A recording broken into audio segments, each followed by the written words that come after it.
Welcome back to LaunchPod. In this episode, Professor Ajay Agrawal interviews Ron Glozman about how he's used AI to build better insurance products and solutions. Ajay is the academic director at Next Canada, the Geoffrey Taber Chair in Entrepreneurship, and innovation professor at the Rotman School of Management. Among several faculty and mentors, Ajay coached Ron on launching and scaling a business while completing Next 36 in 2015. Today, Ron is CEO and founder at Chisel AI, and Ajay sits on their board of directors as a valued advisor. They create solutions to allow insurance brokers and carriers to automate time-consuming and error-prone back-office tasks and help save them 80% or more in operating costs. Listen now to learn more about how Ron got to where he is today and what he's learned about himself as a founder along the way. So, Ron, today I'm talking to you. It is November 29, and it's the interview day at Selection Weekend. And you and I met on exactly this day. In which year? 2015 it would have been, because it was the 2016 cohort. Okay, so 2015, 4 years ago. So, how I thought we could do this is you have really accomplished a lot since we met. And when we met, it was at this interview day, and you had a very embryonic idea. And so I'm going to start this interview back in November of 2019, so we can sort of what you arrived with when we first met. And then I'm going to jump forward to today so that everybody can understand what Chisel's doing. And then we're going to work backwards into like all some of the key learnings along the way. Okay? So that's Sounds good. All right. So let's start at the beginning. Interview day, Selection Weekend 2015. You show up with this very embryonic idea based on something you'd done as a student. Yeah, so I was a student at the University of Waterloo at the time, and I'd met John French, which was how this whole thing got started. I told John, I said, John, I have an app. It's an app for students that teaches basically computers how to read textbooks and create summaries so that students can now study, hundreds of times faster. And John was sort of casual, and he said, sounds cool, why don't you apply?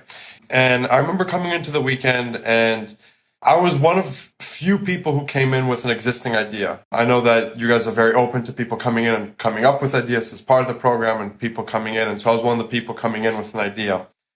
And the app had been relatively successful. It was on Product Hunt, and it had garnered success in 44 top Ivy League schools like Princeton, Stanford, Harvard, Yale, etc. But I knew that students didn't have a lot of discretionary income, and that there was more than an app for students there in a business. But I didn't know where to take it, and I didn't have the training necessary to really turn it into a business. And so I was intrigued by the mentorship that I could get through the Next 36 to really help me find a pivot on the business. I knew that I had something there with the idea, but I knew that the business application wasn't right. So what could I do with that technology that can read and actually generate, a meaningful business out of it? Okay, and so the application was a machine that could effectively read the text in a textbook and summarize it so that students, rather than having to read the whole textbook, could just read the bits they needed to, which was a thing you built for yourself because you crammed and tried to learn everything the night before the exam. That's right. As a professor, that probably excites you. All right, so that's where you started with this sort of kernel of an idea associated with textbooks.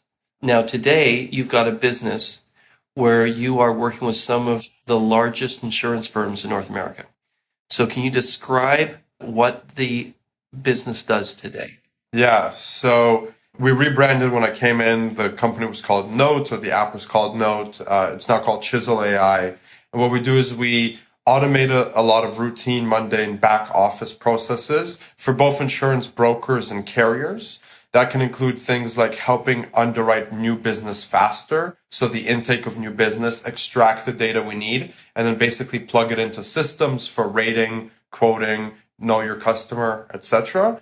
Or to help reduce errors. So taking long, complex documents that can be hundreds of pages long and identifying mistakes that at the end of the day actually end up costing the consumers peace of mind and money, And so our goal is to make sure that when a customer receives a policy from an insurance carrier or broker, they know that that policy has the insurance that they need and meets the requirements and that they're covered for what they were looking for. And you describe these two parts, one that helps underwrite faster and one that helps to reduce errors.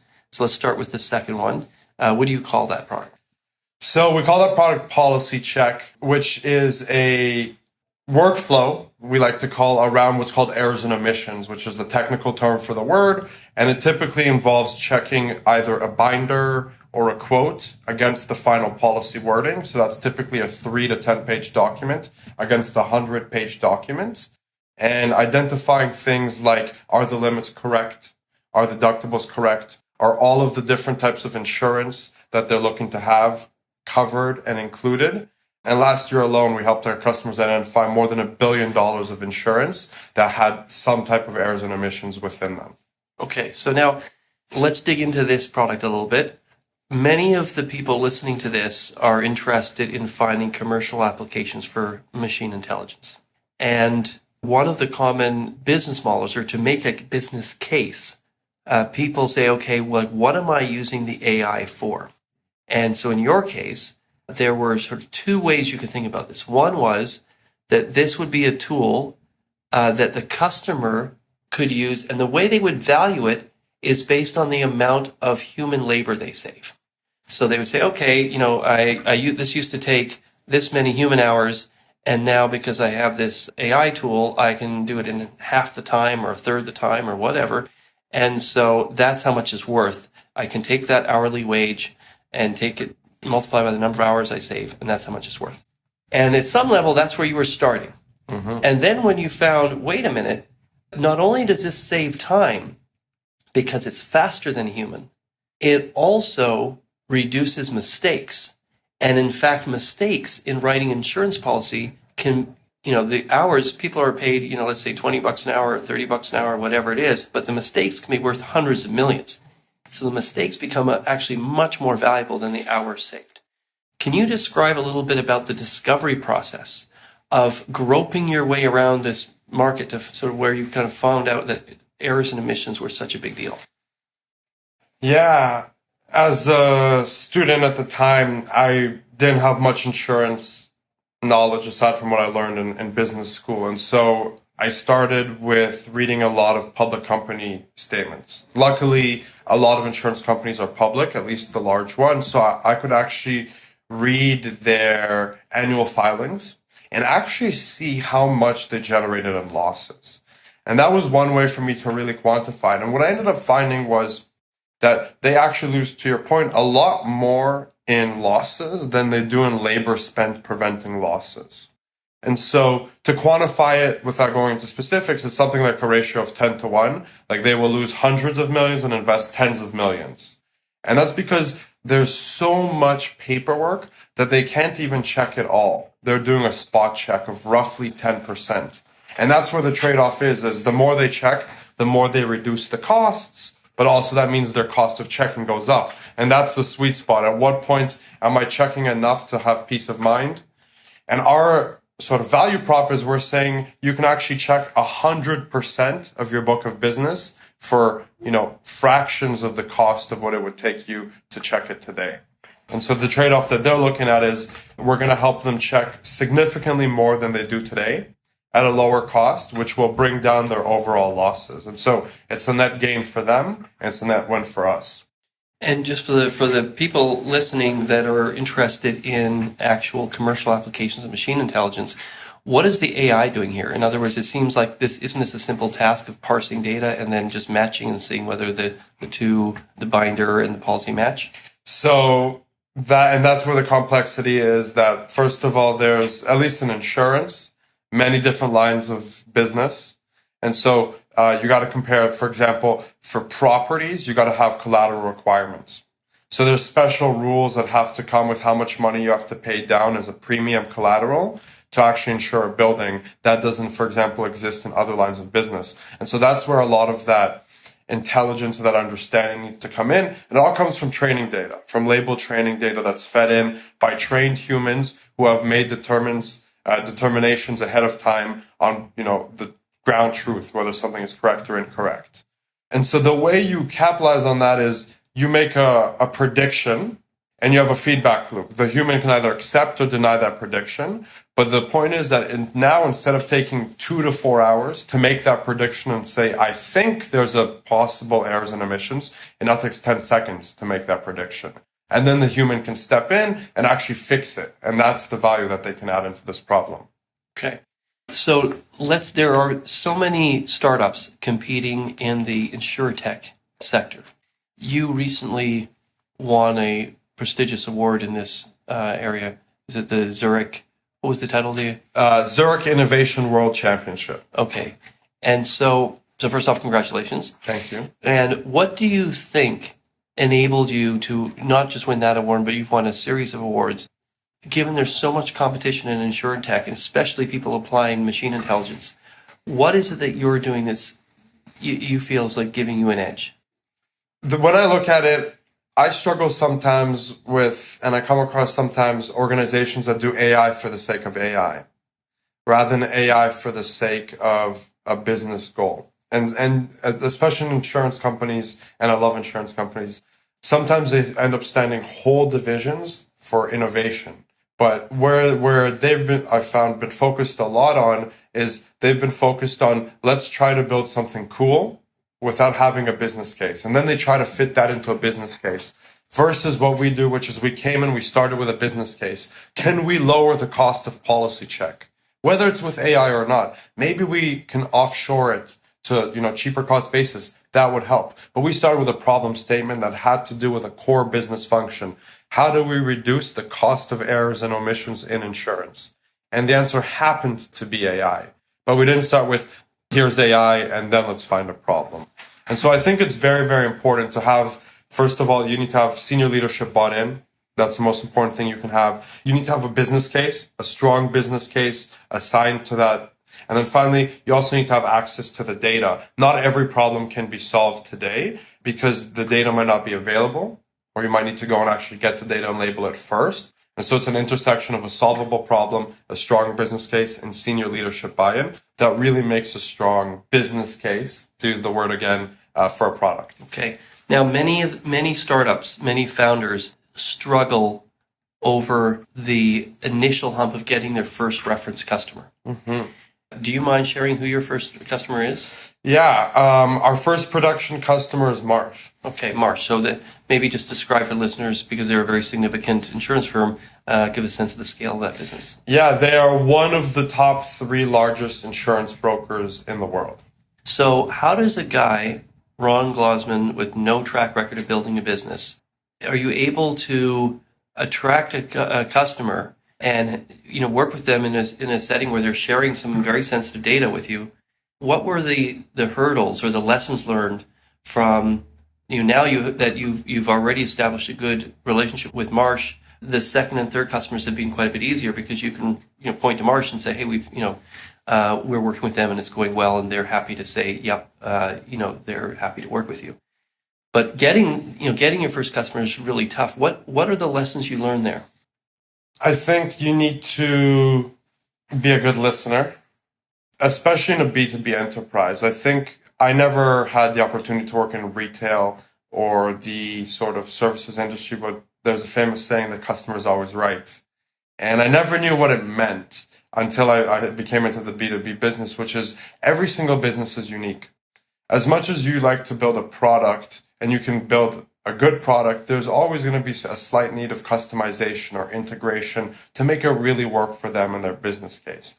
And so it's your job to identify what is a feature and what is custom. Try to build as many features as possible and try to minimize customizations as much as possible.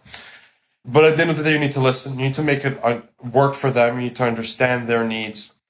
You need to be flexible. Terms can come together in many different ways. For some people, data ownership is a very, very important point. For some people, pricing is a very important point. So you need to be able to work with different people and keep in mind what's important to them, keep important what's in mind to you, and try to maximize the pie rather than each trying to make sure that you maximize your side of the pie. And then it's the basics is really making sure at the end of the day that the person you're working with is engaged and making sure that they are willing and understand what it means to work with a startup. Because working with a startup is not like working with an IBM or another SI. And so how do you do that? How do you walk into a large organization and find that person? And what do you say to them to explain how, working with you as a startup, I don't mean your company, but any startup, is different than what they're used to? I think it's an education on both parts. I think as a startup, you have the ability to move fast, at least faster than the incumbent. And so that's one expectation that they have of you.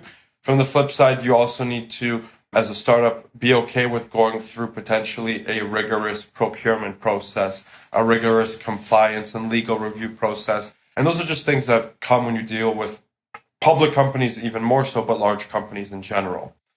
When we talk about what it means to work with a startup, we talk about, first of all, it's not going to be perfect. I think that's very important. With AI, the benchmark is better than human. At least that's sort of where everybody wants it to be. And we need to explain that, yes, that is the ultimate goal, but it starts at a much lower accuracy. And the goal is to get there. And really, the ultimate benchmark should be as good as your best person on their best day. But it's that level consistently. And you shouldn't really strive for anything better because, again, it's being trained based on labeled data generated typically by humans. And that takes a long time. So what we do is we like to publish transparency reports every week or 2 weeks, show our customers, here is how much better we have gotten at this type of prediction or this type of classification. And then lastly, we tell them, look, at the end of the day, we're a startup, but that means we can't do work for free. And I know a lot of startups actually struggle with asking for money to do work because they feel like it might make them lose the deal or it might make it a barrier to sales. But in our experience, it also makes sure that they're invested because we've done free pilots and people have walked away and we've invested too many resources to actually more than we would have liked. And so often we also ask our customers to pay because we find to make sure our incentives are aligned to make it work and they're not just going to jump ship at the first, sign of opportunity to improve. So one of the things I've been most impressed with as I've watched you over the past years is your focus on, you identify a few problems and then you just put your head down and work away at them until you get over them, whether it's hiring some key people on the team or raising money or getting a product to work. But I remember in the early days that at one point you were thinking of going to California to do some kind of incubator program or something. And I very rarely have disagreed with you. But you called up and you asked for some advice on something. And then you mentioned that this wasn't even the thing you were asking advice on. You were asking advice on something else. And then you said, oh, by the way, I think I'm going to be going to California. I said, for what? And you said, well, to do this. I said, well, like, for what? Like, why? You know what you're doing. Why don't you just have your head down and be building it? And he said, well, I want to expand my network and meet people. And which I understand at certain stages, but it felt like you were at a stage where you just needed to build. Now, in the end, I think you never went, but you took some convincing, not just from me, but from a couple people. In retrospect, do you think it was a mistake not to go? No, and it's funny, I completely forgot that, but as you're saying that, I'm sitting here smiling and I'm just thinking, what a big mistake that would have been. Yeah, I mean, looking back, hindsight's 2020. I think it would have taken away focus. California's great, but it's also a very expensive market. AI, especially in Toronto, is a very, very good market. There's no reason to leave. And so looking back, I appreciate that guidance. I think it was definitely the right call, so thank you. I still think, in the future, as we grow, there might be an opportunity for us to open an office there because I think there is good talent. But was it the right time to go? Hell no. I don't know if we can say that. But no, it was definitely good that I did not end up taking that trip. When you were raising your seed round, you had a fair amount of interest from a variety of people, and then you ended up taking your investment from a New York-based venture firm called Venrock. The partner was Nick Beam, and I think Nick has been a great partner with you. I know a lot of times, people, entrepreneurs, cast a wary eye on their VCs. But at least from my vantage point, it seems that you and Nick have almost worked together as a team. I've seen the two of you discussing, for example, hiring plans. So can you describe to the listeners how an entrepreneur can make the most out of their relationship with their investor? In other words, what types of things they can do beyond just writing the check. Mm-hmm. From the entrepreneur's perspective? From the entrepreneur's perspective. Yeah. And the reason I'm asking is, at least from my vantage point, because I see lots of entrepreneurs and their relationships with their investors, I feel like you've done a very good job of developing a very productive relationship with your key investor. Mm-hmm. So if you could just describe for people how you and Nick work together and what types of things a VC can do for their CEO. Yeah. We have, I would say, rather casual. So I know sometimes people have like a monthly call set up that happens every month, like on the first Monday. At one point we were doing that, but we found that sort of having an ongoing conversation. Sometimes we might go a month or two without a call, and sometimes we go, 2 days with calls multiple times. The thing that I think was most impactful, and maybe it's just because I was a sole founder, but for me was finding a senior leadership team. As a naive entrepreneur early in the days, I thought I could do it myself. I've since come to learn it takes a village. Is that what the saying is? It takes a village. So Nick was instrumental in that, both in terms of helping recommend good recruiters, helping actually vet the candidates, flying in personally from New York on, no joke, like flying in for 2 hours and then getting on the jet and flying back just to meet a candidate for lunch, doing that multiple times for basically every single one of our senior leadership hires, talking with them on the phone, providing insight. That was by far the biggest needle mover between sort of Series Seed to where we are now, was that senior leadership team. Aside from that, it was warm introductions to VCs for our future rounds. Of course. Let's talk about the recruiting. Yeah, let's talk about recruiting. Because I think that, I've been at your office a number of times, and I've seen it go, from very basic to it's starting to get a few more people to it's getting crowded in that office. We have a new office. And soon. yes. And so, you've done had a very significant growth in headcount. So what was the headcount when you raised your seed round? About 5 or 7. Yeah. Like I remember it being about 5. Yeah. And so what is it now? North of 32. We'll finish the year at 38. Right. And so what have you learned about recruiting? It's a skill. It's not an art. But I think that's the most important thing is it's learned. And a lot of people think you can do it based on intuition, but it actually takes a very calibrated interview. I think the interview process is the most important thing because it's a two-way interview. You're interviewing the candidate, but you also need to impress the candidate. So, you should come in there having read their resume. Very basic. You'd be surprised, actually, on the flip side, how many times I ask the candidate, what is our mission? Like, literally on the website, the first thing they go, I haven't gone on the website. And I go, okay, and I just make a mental note to myself about preparation. So I think it's a skill. So we train everybody. In fact, we made a recent hire, somebody who was a military director who actually trained Marine Corps' leadership team on how to engage under stressful situations, how to interact. When you're in the middle of a firefight, you got to have the world's best communication. So now he's taking that training. He just 17 years in the military. We just hired him recently. He's now training every single person that we interview in a very regimented process, how to communicate, how to handle feedback, how to provide feedback. So we take recruiting extremely seriously. So, he is training everybody in your company who does interviewing? Who does interviewing and also senior leadership. How do you, inspire your team? How do you make sure you're helping them grow their career? A lot of these really important things, because the interesting thing, when he said to me in our interview at Click to Light, nobody joins the military for a paycheck. The military doesn't pay very well. And so he has been taught how to inspire people aside from monetary things. Let's talk about pride. Do you want to have pride in your country? Do you want to have pride in your work? What does pride mean to you? What do you need to do in your daily life to feel pride?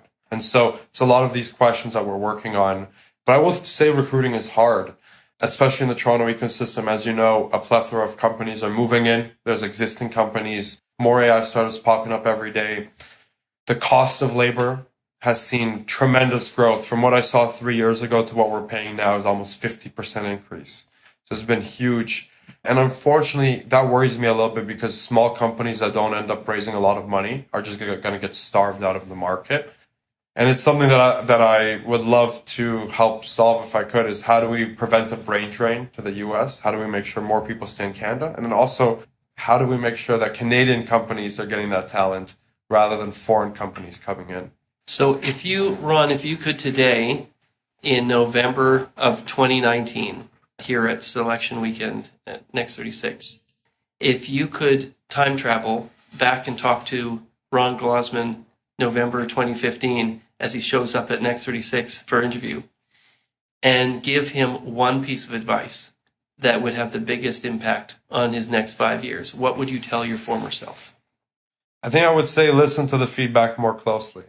Because I think all the feedback that was given to me was correct, but it took me many years to come around to it. For example, the teamwork question, I remember Reza said to me, he goes, Ron, I don't think you work well with people. And he just met me. I go, Reza, what are you talking about? Like, I'm amazing. And then I spent 3 years with an executive coach working on it. And so I think, and I'm very thankful that I'm still young and I've made that realization, but even earlier would have been better. So I think it would just be to listen to that advice. And you'd be surprised in 5 minutes how well somebody can actually characterize you.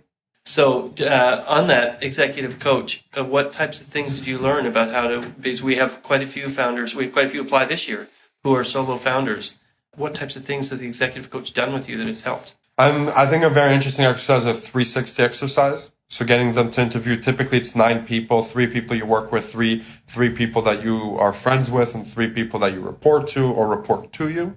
And that really paints a picture. And so I understood that I was very, very strong on the more analytical things, but where I was missing was empathy. So how do I, listen more before responding? Or how do I put myself in their shoes? Or how do I stop caring about hours tracked and worked and rather care about outcome?